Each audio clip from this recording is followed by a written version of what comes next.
प्राचीन काळामध्ये आश्रम पद्धती होती, तर हे आश्रम पद्धती कशी होती ते आपल्याला थोडक्यात बघायचं आहे. तर प्राचीन भारतीय जीवन व्यवस्था म्हणजेच काय आहे, आश्रम पद्धती आहे. यामध्ये मानवाचे संपूर्ण जीवन 4 टप्प्यामध्ये विभागलेले आहे. तिथे काय केलेलं आहे, 4 टप्पे केलेले आहेत. जीवनाचे जीवन कसं जगायचं माणसांना त्याचे 4 टप्पे केलेले आहेत. आता ब्रह्मचर्य आश्रम याच्यामध्ये काय साधारण 0 ते 25 वर्ष वय म्हटलेलं आहे. म्हणजे काही जन्मल्यावर बाळ आश्रम जाणार नाही, पण नाही म्हणलं तर ते बाळ 3 वर्षाचं 5 वर्ष असल्यानंतर आई वडील काय करायचे, त्याला आश्रमामध्ये घेऊन सोडायचे आणि इथे काय व्हायचं, गुरुकडून सगळं ज्ञान दिलं जायचं. संयम कसा ठेवायचा, त्याचे काही बंधन नियम चारित्र्य घडवणे संस्कार देणे या वयामध्ये गुरु काम करायचा. म्हणजेच काय आहे, वयाच्या 25 वर्षापर्यंत तो विद्यार्थी गुरुच्याच घरी राहत होता आणि संपूर्णपणे त्याला ते गुरु संस्कार शिकवायचे आणि ज्ञान द्यायचे. आता दुसरा आश्रम होता ते काय होता, गृहस्थ आश्रम.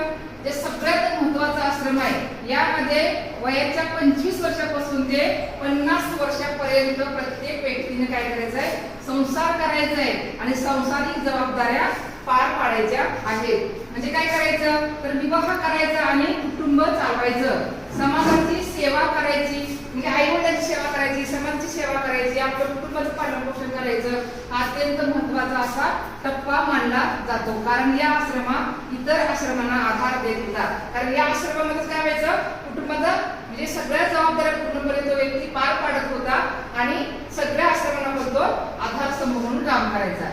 आता इथं वानप्रस्थ आश्रम आहे, तिसरा येते. म्हणजे या हे जे वय आहे ते 50 वर्ष ते 75 वर्षामध्ये वानप्रस्थ आश्रम स्वीकारावा लागत होता. हा जो टप्पा आहे हे काय आहे, तर वैराग्याची तयारी करायची आहे. आता हळूहळू संसार सोडायचा आहे. म्हणजे आपण काय केलंय, तर 25 ते 50 वर्षापर्यंत संसार केला, मुलांना जन्म घालायचं, जबाबदाऱ्या सगळ्या सांभाळायच्या, समाजाचं काय घेणं आपल्याला लागतं ते समाजाची सेवा करायची.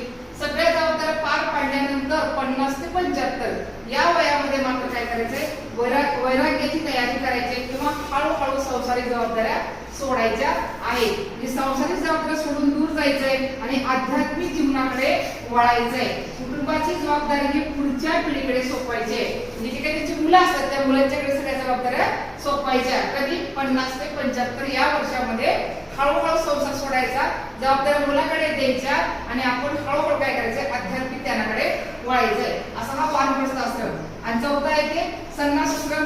यामध्ये 25 वर्षानंतर संन्यास घ्यायचा आहे, आधी नाही घ्यायचा. 50 वर्ष झाल्यानंतर तुम्हाला संन्यास घ्यायचा आहे. जे सर्व सांसारिक बंधनाचा त्याग करायचा आहे आणि ईश्वराची साधना करण्यासाठी पूर्णपणे आध्यात्मिक जीवन जगायचं आहे. म्हणजे मुक्ती मिळवण्यासाठी, मोक्ष मिळवण्यासाठी पूर्णपणे आपलं जे जीवन आहे ते समर्पित करायचंय 75 वर्षानंतर. म्हणजे भारतामध्ये जी प्राचीन काळामध्ये आश्रम पद्धती होती यामध्ये 4 टप्पे होते. एक ब्रह्मचर्य आश्रम, दुसरं गृहस्थ आश्रम, तिसरं वानप्रस्थ आश्रम आणि चौथं संन्यास आश्रम. असे 4 पद्धतीने माणसांना टप्प्यात जीवन जगावं असं सांगितलेलं आहे.